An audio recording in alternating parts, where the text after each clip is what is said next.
大家好，我是 Anthony， 欢迎来到我的频道。这期视频想继续来聊聊中国人的审美。在10月12日的这期视频里，我们主要讨论了极权主义美学是如何制造了大量丑陋的城市景观的。在上期节目里，我们也提到，这种审美荒漠同样源于个体精神世界的麻木和不自由。我们说到，中国人习惯于将生存需要和精神追求完全对立起来，认为物质和生存条件的压力具有无条件和压倒一切的合理性和正义性，甚至可以成为衡量一切美丑的标准。如果能够提高1/1000的生存概率，哪怕牺牲全部的精神追求和精神利益也是值得的。因此，这样的文化氛围很容易形成了一种害怕美，乃至以丑为美的扭曲审美，即认为必须要有用，要接地气，要服务于生存，这才是美的。不利于生存的东西毫无意义。当然，这里并不是要对谁进行道德上的指责和批判，因为在我看来，这种完全以狭隘的实用性为导向、害怕美、拒斥美，乃至以丑为美的状态，首先是一种心理创伤，因而是需要被理解和看见的。当然，这种创伤在老一辈中国人当中要更加明显和强烈。我们这个频道一直强调要从创伤代际传承的视角去理解当代中国人的精神状态，因为在我看来，中国人，尤其是父母和子女，老一辈人和年轻人之间的那种精神上的差异，并不能仅仅用一句代沟 generation gap 来解释。generation gap 是一个社会发展过程中代际之间必然会出现的价值观和生活方式的差异。在西方国家，由于整个社会的政治、经济和文化的发展相对平稳，代际差异也相对而言更容易沟通和调和。而中国社会的发展则是反复经历在文化、观念、习俗上极端的断裂和冲击，这意味着中国家庭的代沟不仅仅是观念上的差异，还包含着集体无意识中大量未愈合的心理创伤，又由于政治上的因素，这些创伤其实是更难被关注和理解到的。在西方人，尤其是美国人写的心理学书籍中，经常能感觉到这些书洋溢着一种对于家庭成员之间通过沟通达成和解的一种巨大的乐观精神。但如果把这些做法照搬到中国家庭，很多人就会发现完全行不通，因为身处重大创伤之中的人是不太容易好好沟通的。当我们意识到这种创伤的复杂和深刻性，就能明白一个人要在中国家庭中寻求和解和治愈，其实面临着远比西方社会大得多的困难。因此，还原那个时代人们的真实处境和心理状态，对于理解中国人的历史创伤有着特别重要的意义。那么说到对美的恐惧，我首先想到了我的一个朋友，他跟我讲到他和妈妈经常在吃饭问题上产生矛盾。有一次，他的妈妈路过他工作的地方，到了吃饭时间，他想带着妈妈去一家精致漂亮的餐厅吃饭，没想到他妈妈拿出了2个盒饭，并要求他在路边就吃饱。这个行为让他感到巨大的压抑和愤怒。接着他回忆起自己在童年时期，当自己想要追求一些漂亮好看的东西时都会被打压。当他想要学化妆，把自己打扮得漂亮，就经常被母亲批评，说成绩才是最重要的，打扮得漂亮有什么用？这些话语导致了他在很长一段时间内难以接纳自己的女性特质。另一位女性朋友曾经向我自嘲自己是一枚经济适用女，这个词表达了这样一层意思，自己好像生来就要服务于某种经济目的，自己的打扮、生活方式都是以实用价值为导向的，而不是为了纯粹的美或个性。这种情况在中国家庭里很常见。我们在7月21日的那期视频里曾经引用了人物的文章《我的扫兴父母》，文章收录了几百位网友分享的对父母扫兴经历，其中女性分享的扫兴经历尤其关注。正如文章所说，通过近700份征集，我们发现在被扫兴这件事上，女性明显承担了更多的评判和规训。她们的身材外表被评价，穿着打扮被约束，人生选择被规训，还有重男轻女观念下的被忽视。一位读者留言表示，我不确定这其中是否有厌女的成分，我只知道扫兴发生的那一刻，我甚至也是讨厌自己的。比如一位网友说道，穿了吊带花裙子，拍了美美照片发家庭群，被告知不许穿的袒胸露背。另一位网友说道，我父亲是个极扫兴的人，在他的观念里，女性的本分是好好嫁人，伺候丈夫和公婆，其他花里胡哨的东西都是不必要的。他会在我化妆的时候打压我，在我不做饭的时候说以后会被婆家嫌弃，也不允许妈妈多买几件新衣服。还有很多网友分享了自己给父母送花、买礼物，被父母嘲讽为不实用、乱花钱、不懂节约等等。很多人会将这种现象解释为一个人上了年纪后不可避免出现的保守倾向，但其实在发达国家，我们能发现许多中老年人在生活中是非常有活力的，也会在自己力所能及的范围内让自己显得精致、浪漫和美好，甚至在一些并不发达的国家，人们也会显得更有活力。而中国家庭似乎很容易把生活过得干瘪乏味，很容易形成一种对美的敌视，这就让我们不得不去从中国历史的某些特殊因素去寻找原因。最近读了严歌苓的小说《白蛇》，我感到它能很好地让我们从一个微观的视角去理解那个时代的人们，尤其是女性的性别认同是怎样被扭曲和压抑的。这里之所以主要关注女性，是因为女性在身体和性别层面上受到的规训要更多，而文革对这种女性美的摧残也更有悲剧性。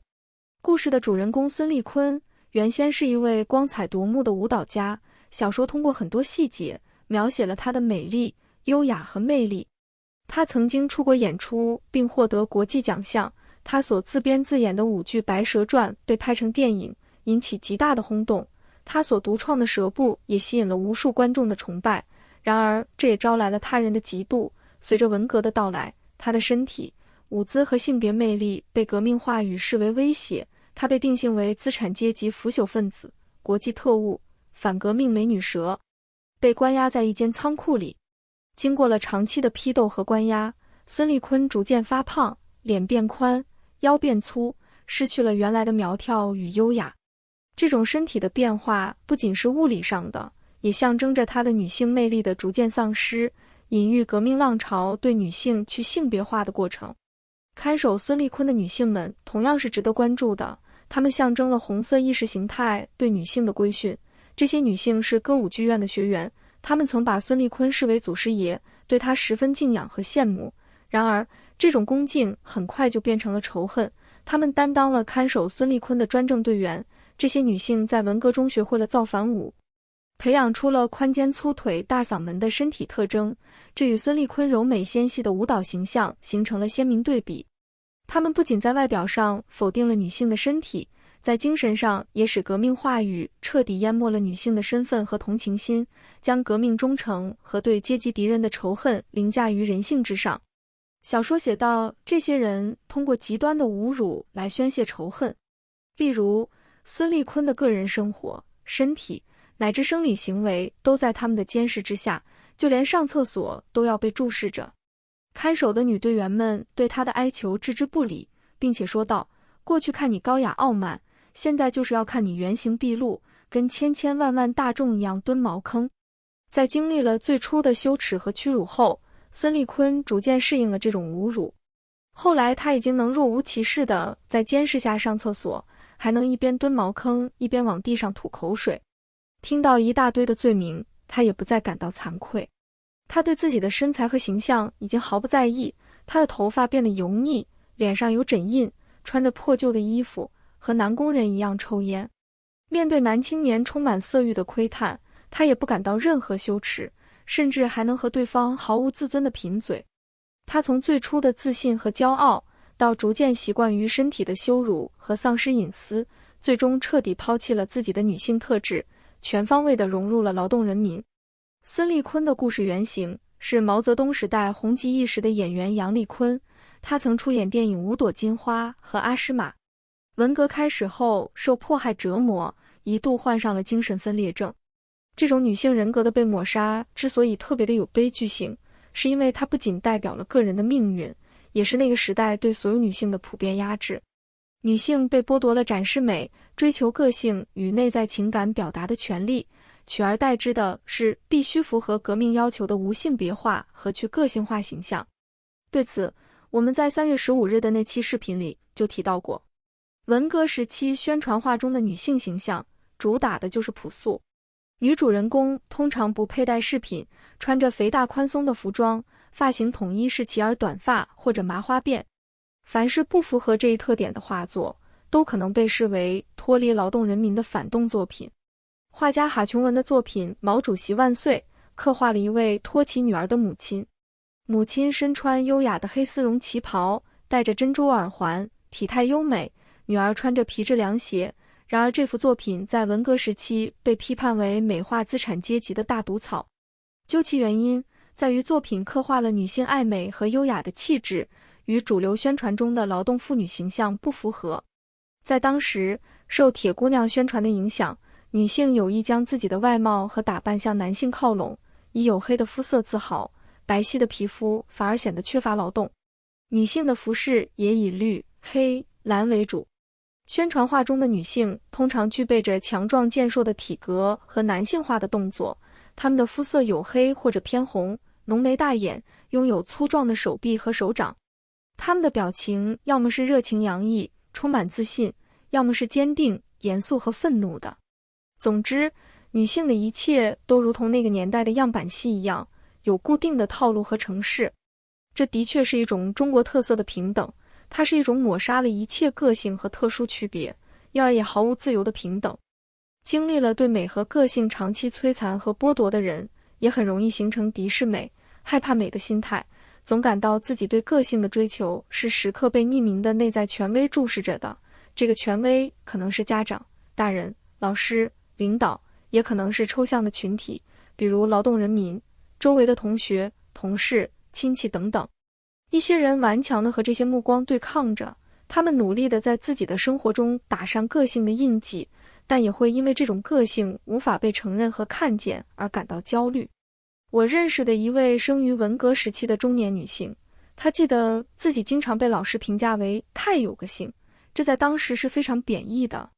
这种对于不能融入集体、融入劳动人民的恐惧一直缠绕在她的意识深处，即使过了40-50年，他也会时不时恐惧自己在外表和穿着上是否与他人不一致，是否显得与众不同。另一些人则放弃了对抗，陷入了平庸和世俗的洪流之中。他们主观上不再为自己的个性无法实现而焦虑，但却容易在无意识层面上压迫和窒息自己身边的人，比如我们开头提到的那些扫兴的父母。虽然中国社会早就在事实层面上抛弃了毛时代的那一套革命话语，但女性气质所遭受的创伤却并不会因此而立刻得到修复。女性对美和个性的追求仍然面临很多阻碍。与毛时代的中国相反，当代中国无处不充斥着性话语以及消费主义化的女性形象。正如《中国女工》这本书所说的，在当代中国，女性的身体被膜拜和商品化到如此彻底的程度，以至于只有一大堆符号保留下来。在改革的中国，对女性身体的全面兴趣被全能的消费者欲望所唤醒，消费者注视的目光不仅要求性感，而且还要进一步性化。比如在中国社会很常见的白瘦幼审美，女性一方面又要柔弱，另一方面却又要性感和挑逗的，通过过度强调青春、瘦弱、白皙这种主流男性的审美尺度来排斥其他形式的美，忽略了女性的健康、自信、智慧、成熟等多元化的美学可能性。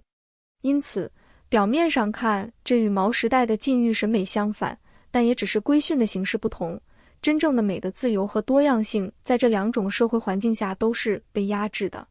我认为，美的层次和深度最终取决于个性觉醒和成长的深度。正如黑格尔所说，只有人的形象才能以感性方式把精神的东西表现出来。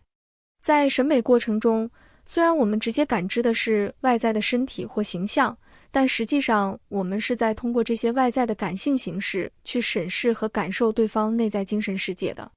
这也是为什么审美与个体的自由有如此密切的联系。